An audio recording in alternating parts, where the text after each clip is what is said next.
Hey guys, welcome back to Serial at Midnight. My name's Heath, and we are talking about the brand new release of Hopalong Cassidy, the Legacy Collection Volume 1, which is just arrived on Blu-ray from ClassicFlix. And I am joined by my buddy Toby Roan, who's all over this release. Welcome back to Serial at Midnight. Thank you. Good to be here. It's always good to be here. People are gonna say like, well, he says welcome back. So we've done a full podcast episode with your origin story, watching movies with your friends, basically in the garage, right? It's project, Yep. man. It's such a cool story. So I'm gonna link to that and pop it up here somewhere. It's in the description below too. But I mean, Hopalong Cassidy, this is huge. So you've provided a commentary for let's see, I'm R20 at the rides age again. now. Go, you tell me. R20 rides again. The third one. It is the third one, yeah, but also you've done you wrote the screenplay. You wrote the script for that. I wouldn't even call it a mini doc. It's over a half an hour. Yeah, it's great. And yeah, it's really good too. I mean, I worked on it and I was blown away by it. I'm like, wow. That's like, wow. It's a really comprehensive history. Let me say the title of it is William Boyd Becoming Hopalong Cassidy, and there's things I didn't know in there for sure. I tend to hate everything that I do. And so, but that one I liked it. So We all do. I that's mean, a it's still hard to watch approval. yourself. Yeah, Yeah. And yeah. I didn't narrate it, which may be one of the reasons I like Well, you gotta get the delivery down like this. That old it. charming. Yeah. I'm too Howdy, rednecky for Huckabee. that. Yeah, it's good. So I don't. This is a huge deal because, as we both know, B movies, B westerns particularly, do not often get any sort of restoration or attention or prestige. We have a B western. We have three B westerns in this volume one, and I mean it is a really big deal to me It is a because big deal. It is they a big look great. There's three movies, so the first one has been fully restored, and the second one comes from. I want to tell people this. It comes from some secondary sources because the elements just weren't there There when was they. only, I think there was only one full reel that Yeah. was usable in 35 millimeter. So Yep. they went to two 16 millimeter prints and, I guess took the best stuff from each one to put it together. And, a lot of times that kind of stuff, you notice a drop off in sharpness and stuff. But it's there if you look for it. But I watched it and it just went right on by. I didn't even really think about it. I mean, Yeah, I didn't think about it either. I knew it was there, but I mean, it's not a problem. If you're paying attention to the movie, you shouldn't notice certain things, you know? Yeah, a good movie is you can watch a good movie on some crappy old VHS tape. I mean, if it's a good movie. But yeah, Yeah. But luckily, we don't have to do that with these three. no, But no, I'm no. curious. So, when you were a kid, was Hopalong Cassidy? I don't remember if we talked about Hopalong Cassidy in our first conversation, but was that around? Was that in your orbit? Oh yeah, when I was lived in Beaverton, Oregon, I was 7 years old, and had some kids from school and down the street over for my birthday party, and my dad ran Woody Woodpecker cartoons and 40 Thieves with Hopalong Cassidy for my birthday party. I remember the kids thought it was really cool. But that was a long time ago when kids still thought Westerns were cool. Yeah. So yeah, Can we tell people we who had, your dad is? Should we mention who your dad was? my dad's Kerry Roan from the Roan Group. He was a film collector who turned it into a job after his retirement and put out laser discs and then DVDs and stuff. Yeah, if people see the Roan group on a release, that's where it's coming from. You Yeah. told me a story too about like going to get elements in the back. Was it in the back of a truck or was it a van? Yeah, we would go We pick don't have up. to tell the whole story Oh, again, yeah. but this is a really cool I story. as we would go pick up prints, and my dad would buy a collection and then sell off bits and pieces of it to try to pay for his part. He tried to make his hobby pay for itself, I guess, in essence. But we went and picked up a big load of films. It was a lot of monogram stuff, which is my favorite kind of stuff. Yeah. And we had a Chevy van, and it was stacked high, and I actually slept on top of the films. It was so full that I was able to take a nap on top of monogram 60 millimeter prints. In my mind, this is like an Indiana Jones quest to go get these movies. It's this amazing adventure It was around cool. film. It Yeah. was cool. I So, remember one of the things was Prince would come in, and my job after school was to come home and, you know, and sometimes they'd be on cores or sometimes they'd be backwards or whatever. But to clean them and check all the splices and stuff, and then when my dad got home from work, we would usually watch it. So Nice. it was fun. I So okay, so still Hopalong love Cassidy was it. kind of always around. Oh yeah, yeah, yeah. Those 16 millimeter prints of those B westerns, they were a pretty hot deal with the hardcore collectors. Yeah. And later the Tim Holt RKO, which are some of the best westerns. They're right up there with the Hoppies in my book. But those were like the ones everybody wanted, and so then when you would get a hold of one of those, that was a big deal. So As we're going back through these movies, there's so many, there's 66 Hopalong Cassidy movies, and that's not even counting the TV stuff yeah, from later. The whole story, by the way, of him, of William Boyd embracing television and being a smart businessman around television is interesting. That's in the documentary that you wrote here. If people want to find out more about he that, was we a could talk smart about guy. that. He and his But wife were they gambled everything. They mortgaged everything they had, hogged everything they had, in order to get the money to buy the rights to the Hoppy characters so they could keep it going. As mhm. after Pop Sherman stopped doing them, or Paramount ditched them, and then Pop Sherman took them to United Artists. They made some more. They cut the budgets quite a bit, and then Pop Sherman gave up, and so Boyd and his wife Grace, they pooled all their dough and went and bought the rights. It kept on going, and man, it really paid. It really paid for itself. And he became that character Oh too. yeah, yeah. And it was weird because if you read the books, um, Hoppy's a pretty grizzled old, hardcore raggedy cowboy. Yeah. And when Boyd got interested in doing it, he had this idea. His idea was to do Hoppy like what we know as Hoppy. And Mulford, the author, didn't like it. Pop Sherman didn't like it, but Paramount did, and they kind of thought that even after all the trouble that Boyd had, they still thought there was some value in and he had a little marquee value, I guess they thought. And so they went for it. And man, it really paid off. When I go back to the first movie, what I was going to say is that, like, I sort of, a lot of these things kind of blend together to me in my memory. And there's a as they go on, it gets even more like parental almost. He becomes Mhm. sort of a mentor figure. But the Yeah. first movie, is pretty raw in terms of Yeah. the smoking and vi there's a huge body count in that first Oh movie. yeah, They kill a lot all of the early people. ones. Yeah, they're Yeah. really they're big on that stuff. And even at the time, they were known for being a little, not only for the better production values, but Hmm. they were known for being more adult and a little grittier and harsher than your standard Western. Like the Bob Steele stuff and things that were out there from smaller studios. But it was a big deal. I mean, they had to play these things played in major cities where in the big theater chains that wouldn't touch your standard B Western. So, even from the very beginning, they were something special. And that evolved over time, to the 50s and the TV stuff. But it was a big deal. I'm in Hendersonville, Tennessee, and that is where the Aladdin Lunchbox Factory is. And Aladdin are the folks that made the Hopalong Cassidy lunchboxes, which was the first character licensed lunchbox, they say, and was a huge, huge deal. And so I drive by that place all the time. Well, there's the Hoppy place. So it's pretty good. Do some research on the Hopalong Cassidy lunchboxes sometimes. It's pretty fascinating. Okay. Hey, you And should spearhead that for a future Hopalong Cassidy Blu-ray release, the Lunchbox mini that would be documentary. an awesome extra, would just be a little piece on the lunchboxes. Yeah. That would Can be you awesome. tour the Aladdin Lunchbox I factory? don't know, but I'm on they're my way. plastic Let's now. go find out. They're all plastic now. But yeah, that's right. You're Yeah, not that far away. We could meet for the day and go I tour the know. lunch. That would be awesome, wouldn't We'll do so, screen a couple of movies and then go hit the Aladdin it? Lunchbox factory. That's amazing.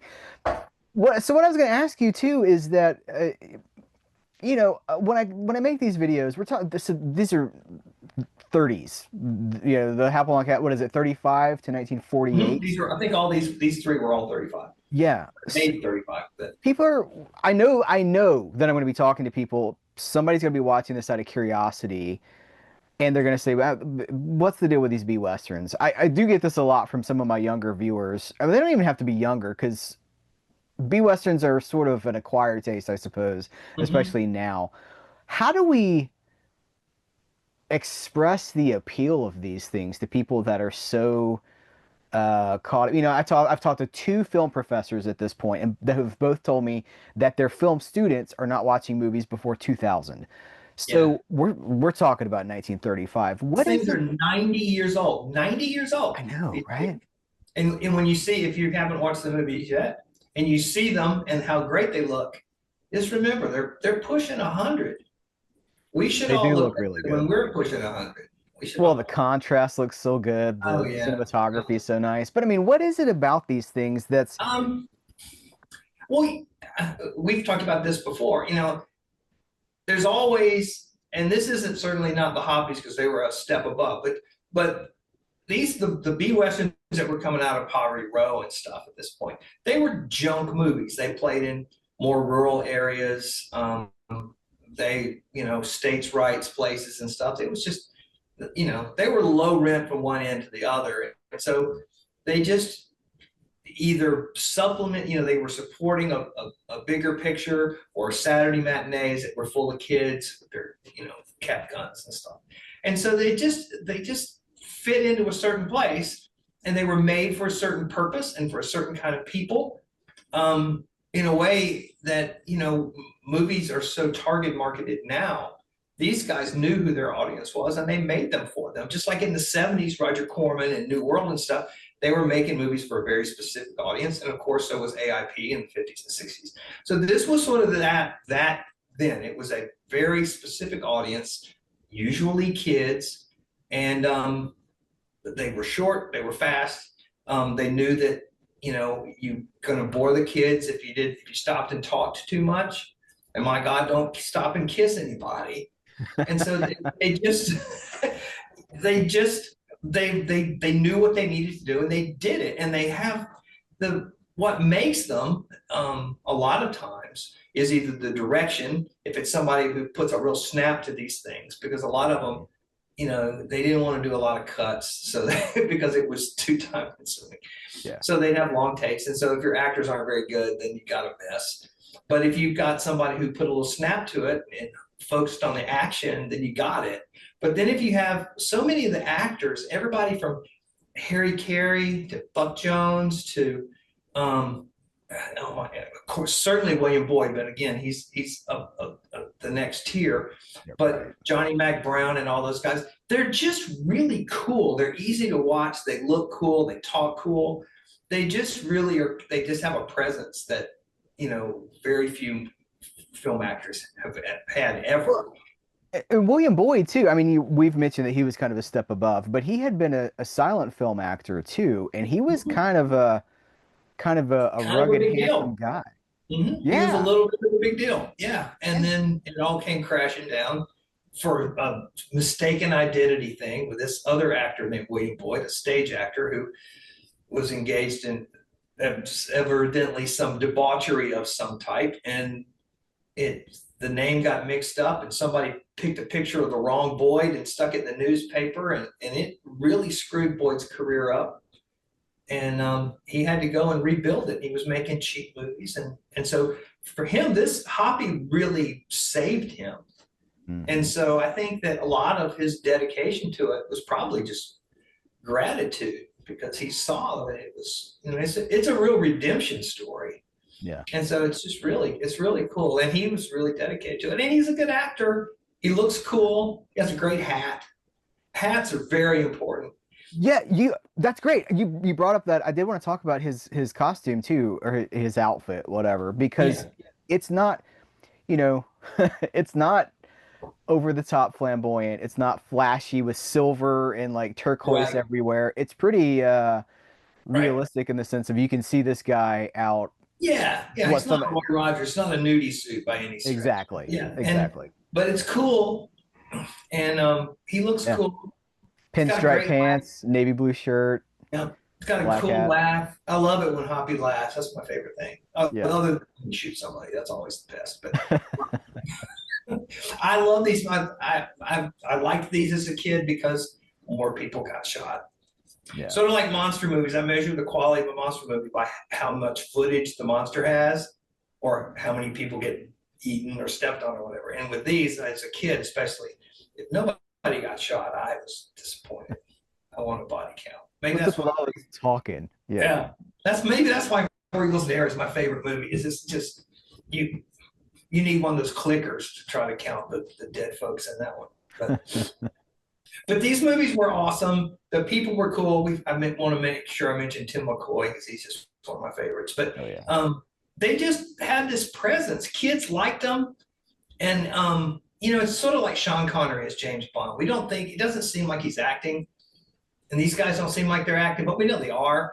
They're just Right. really good and natural, and so they're likable. You just go, oh, cool. I'm going to spend 60 minutes with Johnny Mac Brown. And Yeah. that's cool. And I did that the other day. I just was sitting around and I thought, man, I got to watch something with Johnny Mac Brown. So I just went and drug out one. I Did didn't you care get what. one of the monogram collections off the shelf? Yeah, I Yeah. love those things. I love those things. If I find out there's DVD players in heaven, my coffin is going to be loaded with those monogram sets. And maybe I'll shove them all in there anyway, just in case. Yeah. But so yeah, they're just Well, cool. I really like them, but I understand that they're an acquired taste because by the language of cinema that we've all been taught and that has been escalated and changed. And I don't know that it's any better; it's just different. But these movies they do seem a little primitive. Some like the Supreme ones that Sam Katzman was making with Tom Tyler and Bob Steele. I mean, they're really primitive. So I mean, I get that part, but the poppies with Archie Stout shooting them in Lone Pine, they're beautiful. I mean, I would hang a frame from this movie on my wall if I could. They're yes. beautiful. And so, Yeah, I'll put some screenshots into this too for people to see. okay. I've just captured, if you're watching these, I've just captured these with my phone, but they're just to show. I don't have the technology for some of these high quality screen rips or anything, but they are really well shot and the locations really it's not I a mean, I green think screen. that no, they're not. And that was one. I think that the Hoppies sort of were a big deal towards promoting Lone Pine for films from then on out.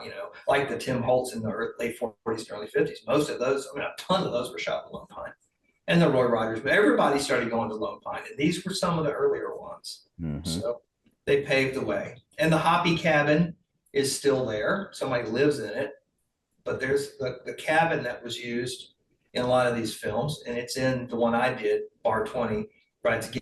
It's in that one. Boyd and Grace, they stayed there on their honeymoon, I guess it was, because Hoppy had to get back to, or Boyd had to get back to work. And so it was a place they would stay when they were making films there. And it's still there. It's just a cool little, old ranch house.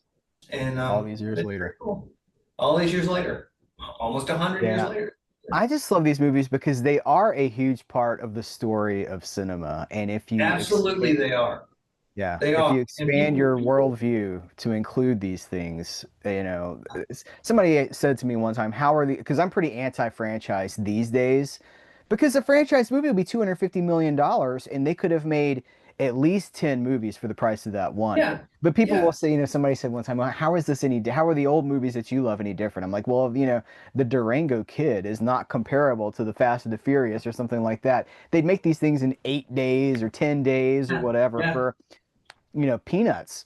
Yep. Um, and they had it down to a pretty fast system with rotating directors and rotating writers, and it was really impressive how Yep. they achieved these on a regular I schedule. was researching some stuff on Outlaws Paradise with Tim McCoy, which is Sam Katzman produced it for Victory Pictures, 38, I think, might be wrong.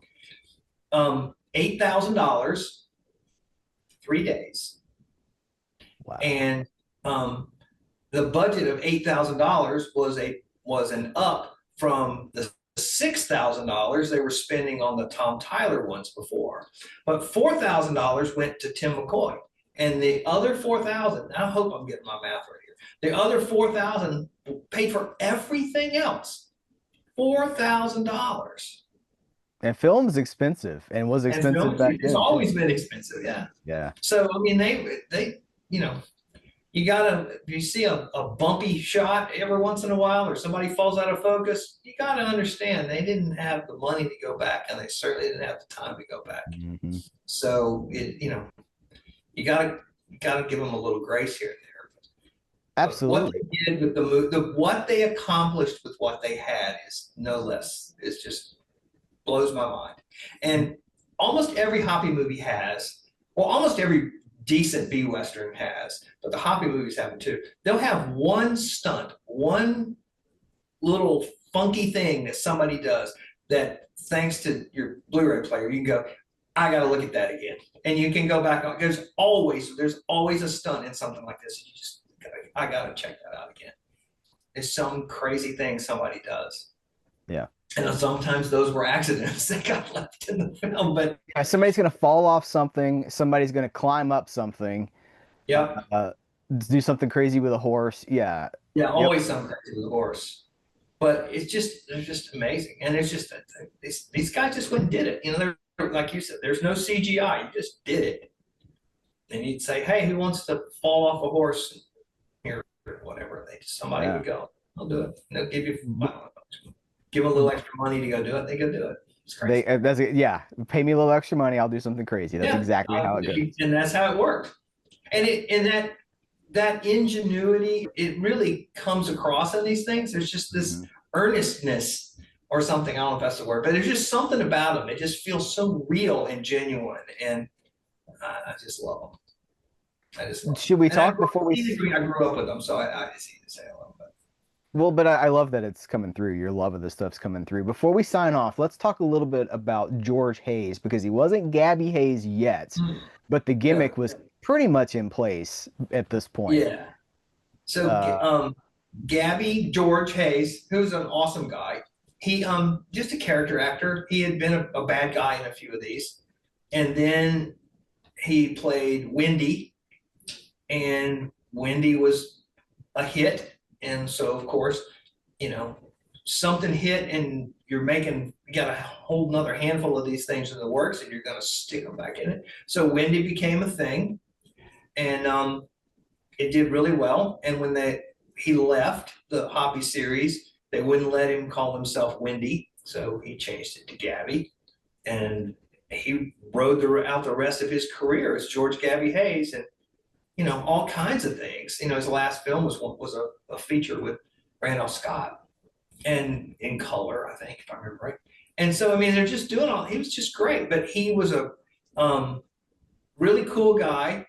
They said he was much more sophisticated than you would have thought.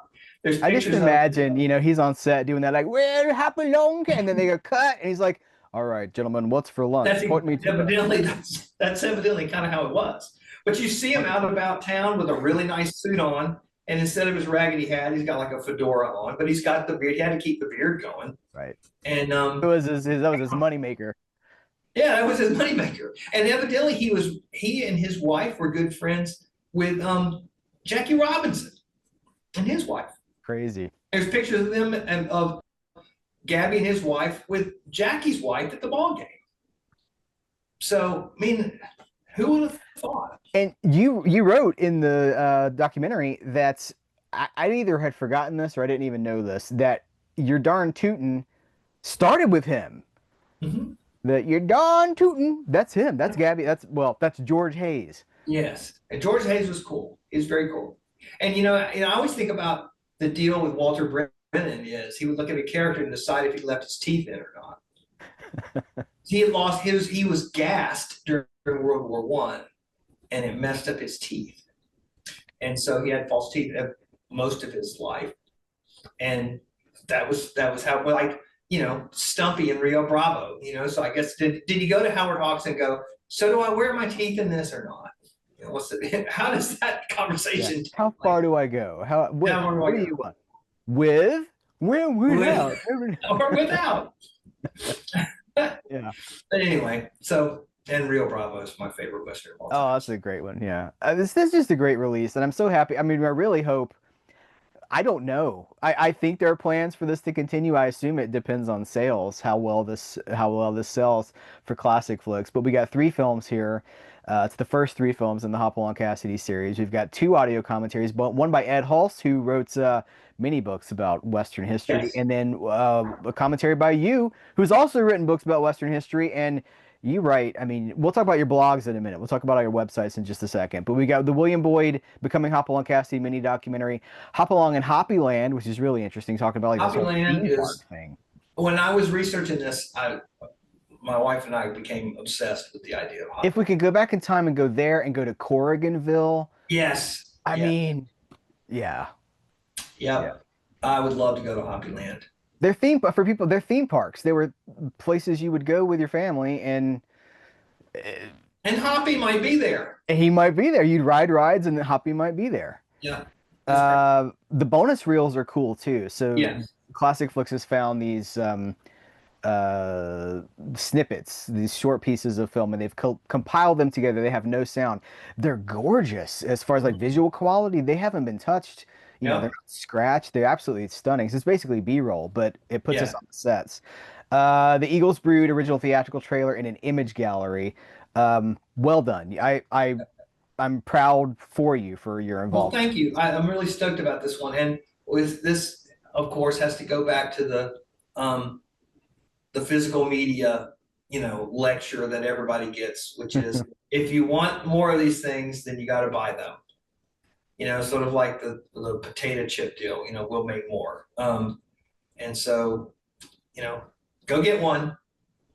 Keep feeding this thing, and we'll all have really cool things to watch. Yes, absolutely. So I'll put links in the description of this episode for where you can pick this up. I will also put links to your many different blogs. You got 50 Westerns from the 50s. You've got a bunch of stuff. What's going on with those? Where are you at with, I mean, you post a lot. I try to post a lot. I actually came up with a gimmick to make me post a lot because I was so much going on. I kept kind of blowing it off. So I came up with Regal's Dare Wednesday. So I post something about Regal's Dare every day, every Wednesday, just to make me stay active. But um, they're just these things, and I just love doing them. So there's 50 Westerns for the 50s, which was originally done to promote my book in progress, and it's just Coming taking. summer of 2052, right? Yeah, exactly, exactly. And then Hannibal 8, I just was like, well, there's really cool movies that aren't westerns that I would like to write about. So that's where the Hannibal 8 came from. And I have another one, a blog that I'm kind of building up a little bit of stuff before I launch it that I'm kind of stoked about. And it's called TVPD, and we're watching a lot of 70s cop shows around my house, Dan August and Policewoman and stuff like that. And of course, always the Rockford Files. So I just thought it'd be kind of fun to, and the immortal Jack Webb. It would be fun to have something to toss stuff like that. So still playing around with that one. That's Um, fun. yeah, that's kind of it. There's a lot of books I'm trying to finish or find the time to finish. That's pretty much it. You've written multiple books too. I will link to those in the description as Yeah, well. there's Anything two so else? far. No, that's kind of You want it. to tease any? Okay. People should keep their eyes peeled for your commentaries too, because you Yeah, are yeah, prolific. there's a lot of those. Oh, and there's and it's sort of your fault is the Sam Katzman mammoth thing that will probably be my magnum opus. And Yeah. the idea is a probably two volume thing to have something about every movie that Sam Katzman made. There's approximately 250, and serials and all that stuff. And it's fun. I just want to have like 30 minutes somewhere, an hour somewhere, with nothing to do. I just go and just start researching stuff. It's amazing. Like I did not know there was plans for a TV series based on the Double Trouble Elvis movie. There was not with Elvis, Right. but they looked Who into would they that. have cast as the lead? I can't remember. Was it Ed Burns? Might have been Ed Burns. I can't remember. But I mean, Goofy? all I found was like one picture and a caption in the newspaper, in like the LA Times or something. That Wow. I assume they made a pilot. I'm not even sure if they got that far. But there's all kinds of interesting stuff. Once you start to go down the Catsman rabbit hole too, you realize how little of it is available in any sort of a That's yes, yes. There are some actually on YouTube now. There's a couple of pages or a couple of accounts, whatever you call them, channels, I guess, that are doing old movies, and they've got a lot of Columbia stuff. And so some of that stuff of his is pretty obscure, Crash Landing and some of those things. They're on there. And so I've been, you know, happy to find some of those things. I don't And understand why Sony doesn't just put those on YouTube and monetize them. Just put commercial and breaks in no, there yeah, and you're these aren't making money. monetized. And they're evidently they're official. They look, Okay. God, they look great. Hmm. And so I don't know. Yeah. Well, we love talking To do about them on Westerns. Blu-ray or something because I'd love to do a commentary for some of this. Yeah. Oh, yeah. Well, I would too. Yeah, Maybe we get on the same one for something and try that to would keep. be a hoot. Yeah. That would be a hoot because I could talk about Sam Katzman for hours. He's maybe my movie hero of Yeah. all time. Well, he did everything. He He did did it all. everything, Yeah. and a lot of his movies are terrible. We'll give him that, but some of them are really actually very good. Yeah. And it probably was an accident, but some of them are good. Accidentally good. That could be the name of your book, Accidentally Good. The history of Sam Katzman. All right, let's put a cap on Hoppy. This is great. Links in the description. Toby, thank you so much for coming to talk to me about your Thank you for involvement with having this. me. Oh, anytime, anytime.